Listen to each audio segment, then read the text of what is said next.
Hola, hoy día vamos a continuar la unidad 7 de nuestro programa de termodinámica de procesos y que se enfoca en, como dice acá, en el incremento de la entropía y específicamente en el segundo principio. Cuando vean la unidad 7 se van a dar cuenta que básicamente está dividida en dos partes. La primera que habla de la motivación y la observación de lo que es la entropía y después vamos a establecer el principio y cómo lo podemos evaluar en la segunda parte. Vimos en la unidad 2 cuando vimos el primer principio de conservación de la energía, que ahí ocurrió, se determinó la conservación de la energía en base a experimentos de Joule, ¿cierto? Que él quería ver un poco cómo se podía, cuál era la relación entre la energía térmica y el trabajo útil que se podía dar. En este caso, Carnot, que era un ingeniero francés, se obsesionó básicamente con obtener la eficiencia que podían entregar estas máquinas térmicas, estas máquinas de vapor. Y está ejemplificado en esta figura que yo tengo acá, donde tenemos un depósito caliente que se determina como QC, que es positivo, es positivo porque va a entregar calor hacia el sistema y puede entregar infinitas cantidades de energía a una temperatura constante, así se define este depósito caliente. Lo va a entregar para poder obtener desde el sistema un trabajo útil. En este caso lo vamos a determinar como un trabajo negativo, ¿cierto? Porque el sistema va a hacer trabajo hacia los alrededores. Y en este caso estamos ejemplificando aquí una turbina. Y la energía que no se utilice como trabajo útil va a ser enviada para que haga este ciclo, ¿cierto? Va a ser enviada a este depósito frío. Este depósito frío es un depósito térmico que puede absorber infinitas cantidades de energía a temperatura constante y después pasa por un trabajo hacia el sistema, por eso es positivo, de vuelta al depósito caliente. En este caso, Carnot, en su tarea para poder determinar la eficiencia máxima de una máquina térmica, creó esta máquina térmica de Carnot, que es una máquina ideal, que tiene ciertas simplificaciones, ¿cierto?, que son importantes de mencionar. La primera es que en este ciclo tenemos un mol de gas ideal, es un sistema estacionario, y está definido en 4 etapas reversibles, ¿ya? Y esto es importante porque, como lo vimos en la unidad 3, la forma en la que vamos a evaluar el trabajo, por ejemplo, va a depender si el proceso es reversible o irreversible. Entonces, ya sabiendo que estas son 4 etapas reversibles, va a ser mucho más fácil poder evaluar la primera ley y el trabajo y el calor para cada etapa, ¿ya? Entonces, para resumir acá, esta máquina térmica de Carnot está ejemplificada en estas 4 etapas reversibles donde la energía del depósito caliente es utilizada para hacer trabajo útil y la que no se utilice se envía al depósito frío y de vuelta hacia el depósito caliente en un ciclo. ¿Ya? ¿Cómo podemos ejemplificar esto? De la manera que lo hemos hecho durante todas las unidades del curso, a través de un diagrama presión versus volumen, ¿cierto? Como el que tenemos acá. Lo primero que hay que identificar es las curvas que vamos a necesitar, ¿cierto? En este caso tenemos las curvas a temperatura constante, que son, vamos a tener una temperatura que va a ser del depósito caliente, una temperatura mayor, temperatura TC, y vamos a tener una temperatura menor, que va a ser la temperatura del depósito frío, que va a ser TF. ¿Ya? También tenemos que reconocer las curvas adiabáticas, ¿cierto? Que son las curvas donde el Q es igual a 0, ¿cierto? Que las coloqué acá, que son las curvas adiabáticas. Entonces vamos a partir en esa primera etapa para poder ejemplificar todas estas etapas reversibles en este diagrama presión versus volumen, ¿sí? Entonces, vamos a partir acá en el punto número 1, ¿cierto? Acá vamos a tener una presión, 1, vamos a tener un volumen 1. Nos vamos a ir, el depósito caliente entrega infinita cantidad de energía a temperatura constante, hasta llegar al punto 2 del ciclo, ¿cierto? Mantuve la temperatura constante,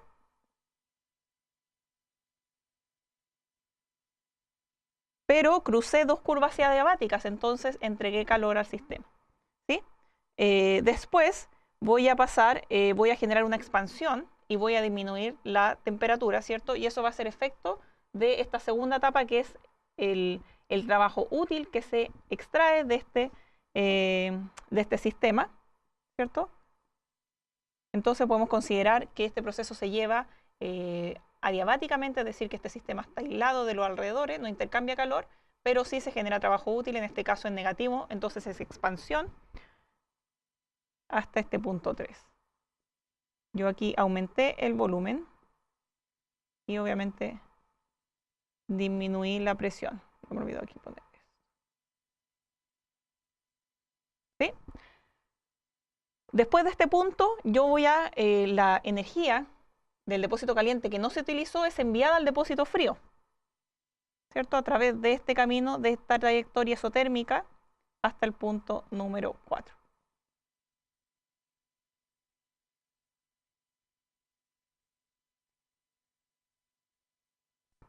¿Sí? Y como es un ciclo, nos devolvemos a través de un trabajo desde los alrededores del sistema, por eso es negativo, hacia el depósito caliente, ¿cierto? Y acá se puede ejemplificar como, por ejemplo, el trabajo que haría un compresor, ¿cierto? Que es un trabajo hacia el sistema, un trabajo de compresión, puede ser una bomba también. ¿Sí? Me devuelvo al punto 1 para completar el ciclo. Y bueno, y ahí podemos ejemplificar nuestras 4 etapas reversibles, ¿cierto? Tenemos esta primera etapa que va de 1 a 2, ¿cierto? Que sería esta de acá. Después tenemos la etapa número 2, que sería la que el trabajo representado por el trabajo útil del sistema. Tenemos el depósito frío y después el trabajo hacia el sistema, ¿sí? Y nosotros ya podemos saber, en base a todo el trabajo que hemos hecho de la unidad 1 a 6, cómo poder evaluar esta etapa en forma individual, ¿sí?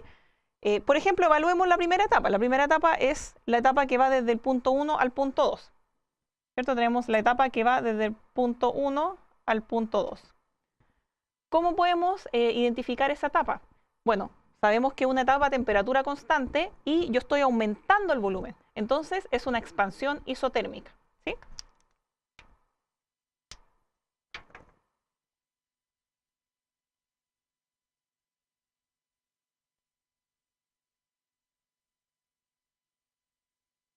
De nuevo, es una expansión porque aumento el volumen. El volumen 2 es mayor al volumen 1. Recuerden que en el diagrama presión versus volumen, el volumen aumenta hacia allá. Y voy por la isoterma, entonces es una expansión isotérmica, ¿sí? Entonces, ¿qué es lo que ocurre acá? El gas recibe calor desde el depósito caliente, infinitas cantidades de energía a una temperatura constante.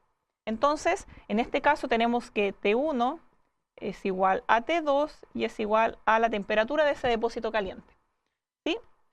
Entonces, si volvemos a la unidad 2, nuestra primera ley para un sistema cerrado e inmóvil, tenemos que nos queda delta U es igual a Q más W, ¿cierto? Lo voy a dejar en unidades molares, ¿cierto? Ya que sabemos que en el ciclo es un sistema cerrado y en todo el ciclo tengo un mol de gas ideal. Entonces lo podemos dejar todo en base mol, ¿sí?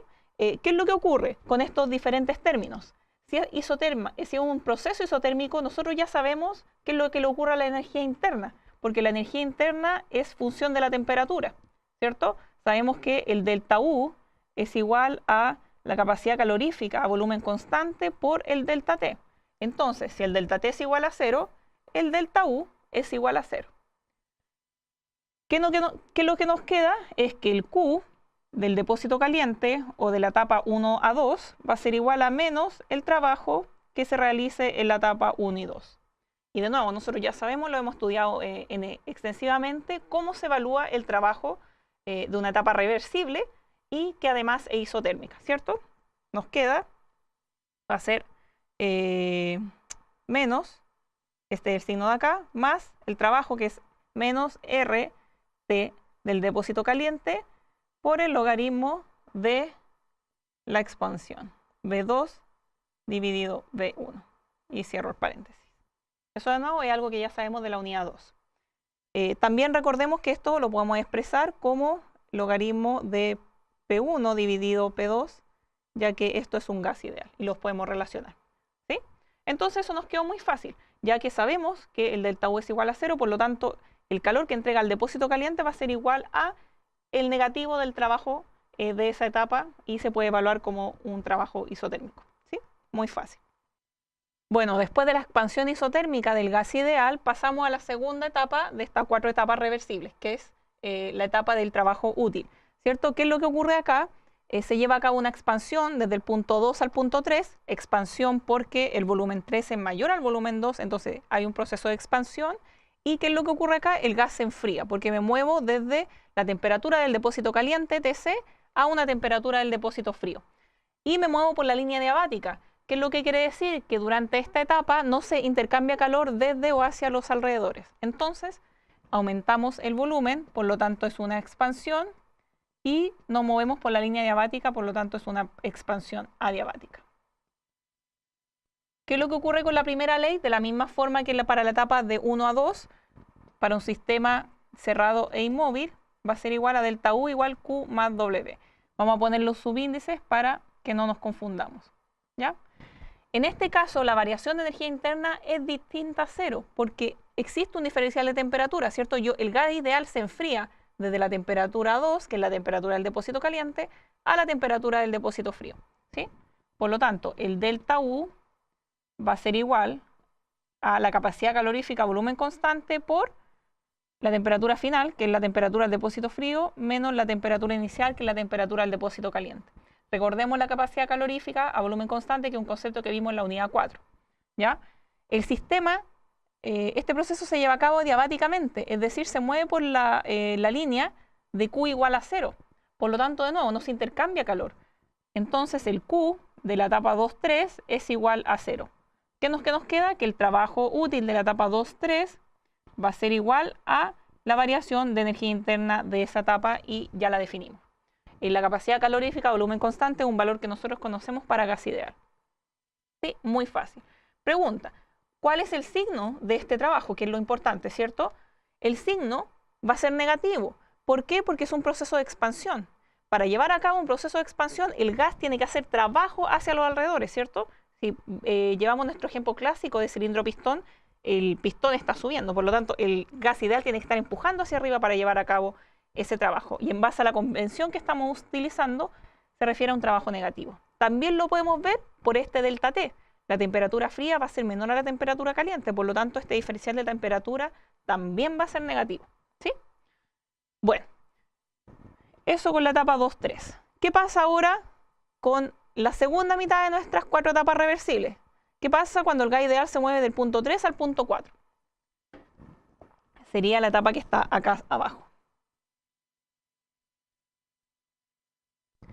¿Qué es lo que pasa? El gas ideal disminuye su volumen debido a una transferencia de calor hacia el depósito frío. Entonces, el gas ideal disminuye su volumen porque el volumen 4 va a ser menor al volumen 3 debido a una transferencia de calor hacia este depósito frío que se denomina como QF, ¿ya? Y esto se lleva a cabo a una temperatura constante, por eso me muevo por la línea de la isoterma de la temperatura fría, ¿sí? Entonces, el volumen disminuye, por lo tanto es una compresión, y se lleva a cabo a temperatura constante, por lo tanto es isotérmica. ¿Sí? De nuevo, el gas ideal se comprime debido a una transferencia de calor hacia el depósito frío, ¿sí? Bueno, es un gas ideal, es un sistema cerrado inmóvil, entonces seguimos escribiendo la forma de la primera ley que hemos estado utilizando en las 2 etapas anteriores. Ahora vamos a utilizar el subíndice 3,4. Nos va a quedar igual que la variación de la energía interna va a ser el calor de la etapa 3,4, que va a ser del depósito frío, más el trabajo de la etapa 3,4. ¿Sí? ¿Qué nos queda? De nuevo, sabemos, al igual que la etapa 1,2, que un proceso isotérmico no genera una variación en la temperatura y en la energía interna para el gas ideal, ¿cierto? Por lo tanto, el delta U de esa etapa es igual a 0.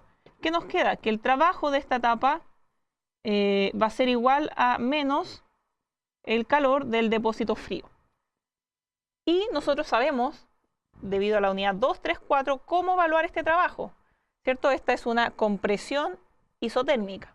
Nos queda, este menos viene de acá, menos NRT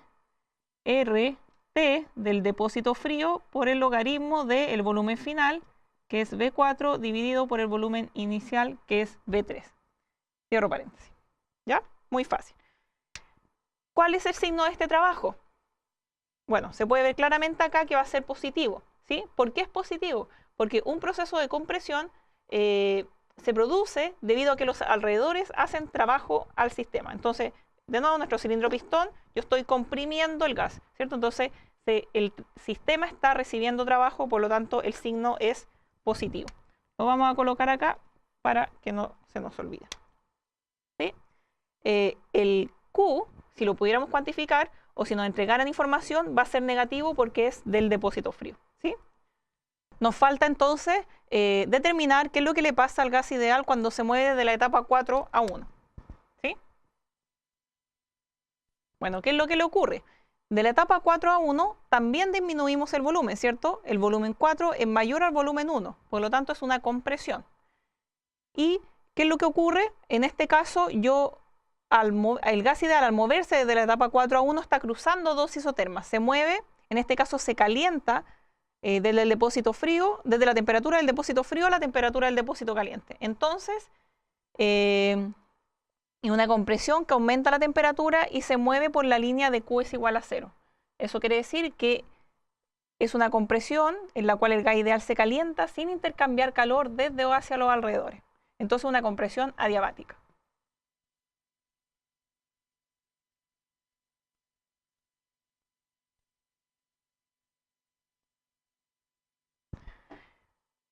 En este caso podemos de nuevo evaluar la primera ley, delta U 4,1 es igual al calor de la etapa 4,1 más el trabajo 4,1. Si es una etapa adiabática, ya sabemos que este término se va a 0. ¿Sí? En este caso, como yo cruzo isotermas, el gas ideal se calienta desde TF a TC, va a haber un delta T, y eso quiere decir que va a haber una variación en la energía interna que va a ser igual a la capacidad calorífica, volumen constante, por el delta que es TC menos TF. ¿Sí? Y en este caso podemos evaluar el trabajo útil de esa etapa como la variación de la energía interna. ¿Sí? Muy fácil, es muy parecido básicamente a la etapa 2 a 3, pero en sentido contrario, porque en este caso estamos hablando de una compresión. Lo importante acá, ¿cuál es el signo de ese trabajo? Es una compresión. Por lo tanto, ya expliqué en la etapa anterior que para llevar a cabo una compresión, para disminuir el volumen, hay que hacer trabajo hacia el sistema. Por lo tanto, el signo de este trabajo es positivo. Se puede ver también por el signo que va a tener este diferencial de temperatura. Yo no sé los números, pero sé que la temperatura C va a ser mayor a la temperatura F, ¿cierto? Porque la temperatura C es del depósito caliente y la F del depósito frío. ¿Sí? Entonces, eso es muy importante de determinar. Bueno, ya hemos analizado y hemos aplicado el primer principio a todas estas 4 etapas reversibles que se basan, forman parte de esta máquina térmica de Carnot. Y bueno, ahora podemos evaluar y en realidad determinar cuál es el trabajo de esta máquina térmica de Carnot, ¿sí? Y eso lo podemos hacer como simplemente decir que el trabajo de Carnot, de la máquina de Carnot, va a ser igual a la sumatoria de I igual a 1 hasta N igual a 4, que son las 4 etapas, de todos los trabajos que analizamos, ¿sí?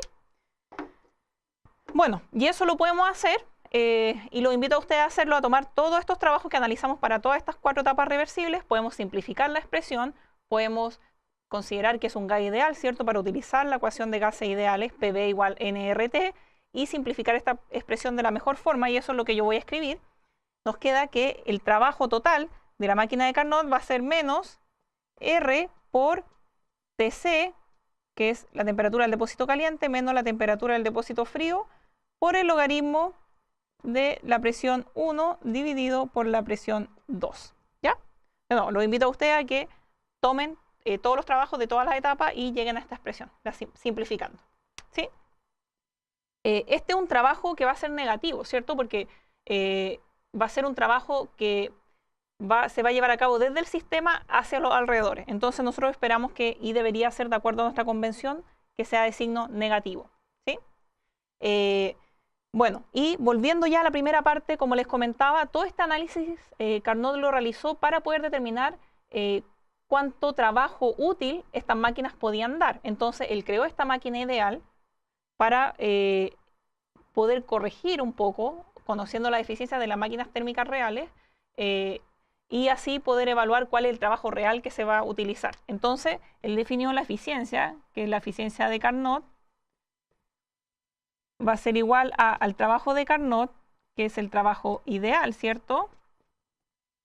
Va a ser dividido en valor absoluto, porque va a ser negativo, dividido por el calor que entrega el depósito caliente. ¿Por qué? Porque como les explicaba al principio, el calor del depósito caliente va a ser el que va a ser utilizado para que el sistema haga trabajo útil, ¿cierto? Y la energía que no se utiliza va a ser enviada al depósito frío.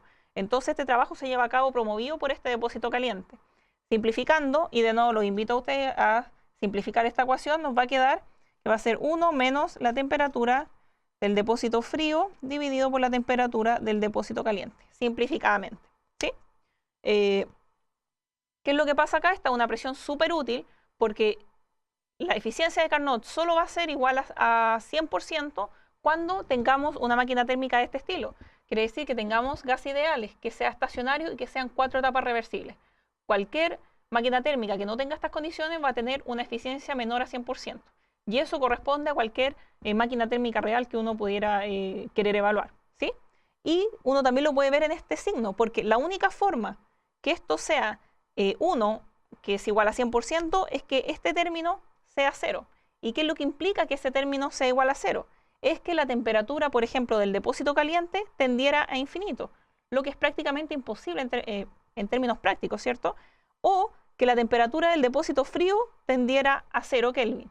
Y eso también es poco viable prácticamente. Entonces, este valor siempre va a ser a distinto de 0, lo cual le va a restar eficiencia a una máquina térmica real con respecto a la máquina térmica de Carnot. ¿Sí? Entonces, si yo les pregunto, ¿existe alguna máquina térmica que pudiera tener una eficiencia de Carnot igual a 100%? La respuesta es no, ¿cierto? Porque en el análisis que realizamos hoy día tenemos consideraciones que son ideales, ¿cierto? Sabemos que los procesos reversibles son procesos muy lentos, que en realidad no es lo que va a ocurrir realmente en un proceso que uno ve en condiciones normales. Y bueno, estamos hablando de gases ideales, presiones reducidas, estamos hablando de sistemas estacionarios. Entonces hay muchas consideraciones que reúnen este proceso, ¿sí?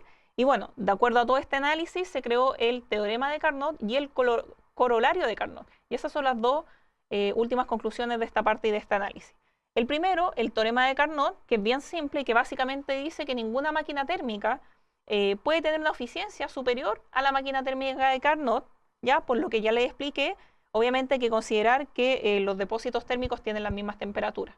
Pero básicamente es que ninguna máquina térmica puede tener una eficiencia superior a la máquina térmica de Carnot. Y el corolario de Carnot lo que establece es que es imposible, mediante un proceso cíclico, poder transformar todo el calor del depósito caliente en trabajo útil. Entonces siempre va a haber una pérdida asociada. Y obviamente va a haber una pérdida asociada porque hay muchas consideraciones, muchas irreversibilidades por las cuales uno podría perder energía, ¿sí? Bueno. Para terminar, lo único que les quería decir es que ya que conocemos el trabajo de Carnot, este va a ser un trabajo cíclico, ¿sí? Entonces, si volvemos a la primera ley para un sistema cerrado e inmóvil, entonces vamos a escribir ahora del ciclo, Carnot va a ser igual al Q de Carnot más el trabajo de Carnot, ¿sí? El trabajo de Carnot ya lo evaluamos, lo conocemos acá. ¿Qué pasa con el delta U de Carnot? Es todo un ciclo. Nosotros sabemos que la energía interna es una función de estado. Por lo tanto, si el punto final inicial son los mismos, este delta U es igual a 0. ¿Sí? Y en ese caso, nosotros también podríamos determinar cuánto vale este Q que representa el ciclo de Carnot. Va a ser menos el trabajo de Carnot. ¿Sí? También sabemos que este Q de Carnot va a ser la diferencia entre el depósito caliente y el calor que entrega el depósito frío. Entonces, también recordemos, aplicamos la primera ley para cada etapa independiente, pero también podemos aplicarla para el ciclo completo, ¿sí? Y eso también nos va a poder permitir conocer o el Q de Carnot o el trabajo de Carnot.